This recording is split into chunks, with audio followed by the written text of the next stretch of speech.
ঢাকা নগর পরিবহন এখন পুরোদস্তুর local bus.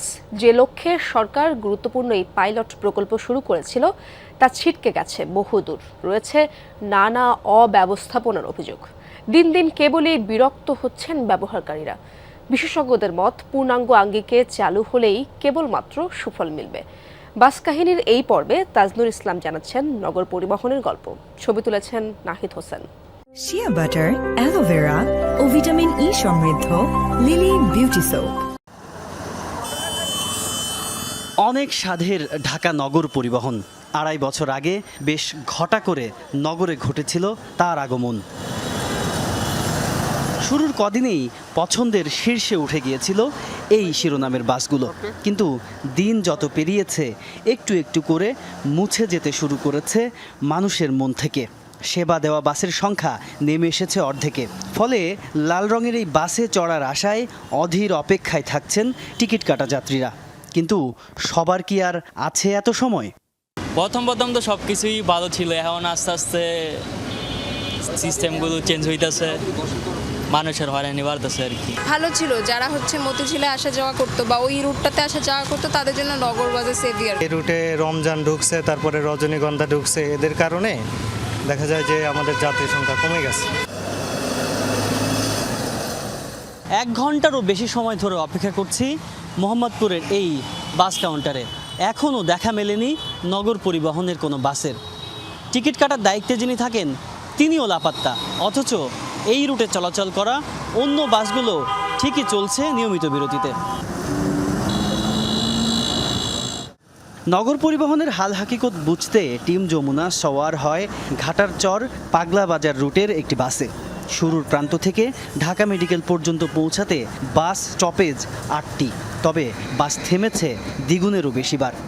Timely গাড়ি পাই না, এটাই সমস্যা। আমরা সবসময় অফিস করি, বাসায় বসিলা আসা যাওয়া করি, কিন্তু আমরা যাওয়ার টাইমেও পাই না, আসার টাইমেও ঠিকমতো পাই না। স্টুডেন্ট হিসাবে ভাড়াটাও অর্ধেক নেয়, মাঝে মধ্যে একটু সমস্যা হয়, টিকিটটা দেয় না। এই বাস না পাওয়ার কারণে আমাদের তো ডাইরেক্ট কোনো বাস নেই জুরান থেকে মোহাম্মদপুরে, আমাদের তো ভেঙে ভেঙে আসতে হয়, যার কারণে বিভিন্ন সময় ক্লাস মিস হয়ে যায়। 1 ঘন্টা 20 মিনিটের উপরে লাগে, কোনো সময় 1.5 ঘন্টা লাগে। এটা আমাদের জন্য ভালো ছিল, কিন্তু সার্ভিসটা যদি ভালো দিত। বলে কি আমাদের গাড়ি কন্ট্যাক্ট টিকিট চলে না। নিউ মার্কেটে টিকিট কেটে আসে যাচ্ছে কলাবাগান, এগুলো আমরা সামাল দিতে পারছি না, বিধায় আমাদের ভিতরে লোক দিছে যে আপনারা এগুলো চেক দিবেন। লোকসান দেখিয়ে ঘাটার চর ডেমরা স্টাফ কোয়ার্টার রুটে বাস দিয়েও তা বন্ধ করে দিয়েছে দুটি বেসরকারি কোম্পানি। চালু থাকা দুটি রুটে চলছে কেবল সরকারি বিআরটিসির কয়েকটি বাস। সব জায়গায় যে লাভ দেখবো তা না, এখানেও আমরা কিন্তু যদি এক কথায় বলেন আমরা লাভে তো নাই, আমরা এখানে লসে আছি।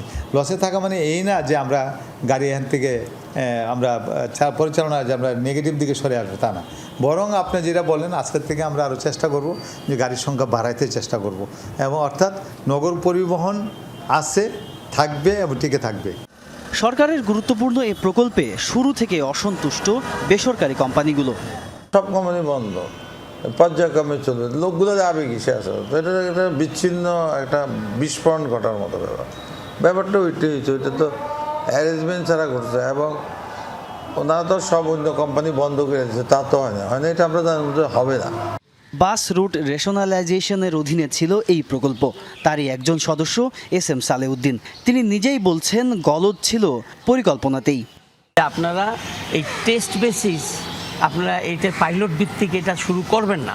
এটা শুরু করতে গেলে অনেক ঝামেলা দেখা দিবে। সেটা হলো যে যারা অনুমোদিত রুটে গাড়ি চালাচ্ছে আপনি তাদেরকে সরাবেন কীভাবে?